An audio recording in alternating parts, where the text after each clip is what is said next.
A job market is a minefield of rejections, but here's how to survive, and maybe even thrive, in this bizarre hiring climate.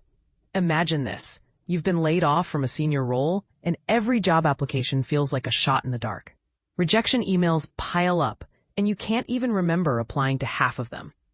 That's the reality for Michael Mueller, a 30-something former director who's been navigating the brutal job hunt since April.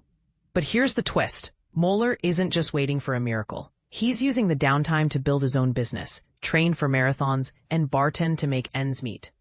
His story isn't unique. It's a glimpse into the new normal for job seekers in 2025. The unemployment paradox, why the numbers don't tell the whole story. Recent data paints a grim picture. August jobs report showed anemic growth, with June's numbers even dipping into negative territory. July saw more unemployed workers than available jobs for the first time since 2021. Economists like Claudia Sam warn that while this signals a fragile labor market, it's not necessarily a recession. The low-hire, low-fire environment is risky, but not catastrophic, she says.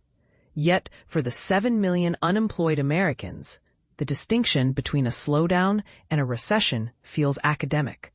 As one job seeker put it, companies are hunting for unicorns, perfect candidates who check every box. If you don't fit, you're invisible. And this is where things get controversial. Is the solution to this crisis to settle for part-time gigs, contract work, or even side hustles? For many, yes. Roy Miller, 61, was laid off after a decade-long hiatus from job hunting. He's now embracing entrepreneurship, using his corporate skills to build something new. I'm done with khakis and office politics, he says. This is my chance to redefine what success looks like. But what if you're not ready to go all in on a business? Career experts like Sam DeMays from ZipRecruiter suggest leveraging existing skills. A teacher could pivot to corporate training, for example, without needing a new degree. The key? Don't chase the perfect job. Find roles that already value what you bring to the table. The hidden upside of a stagnant market. Here's the silver lining no one talks about. A slower job market might force you to explore paths you never considered. Thomas Reynolds, a lawyer whose government job was cut, is now contract hopping at a friend's law firm while finishing law school. The contract work could turn into full-time, he says. It's a stepping stone.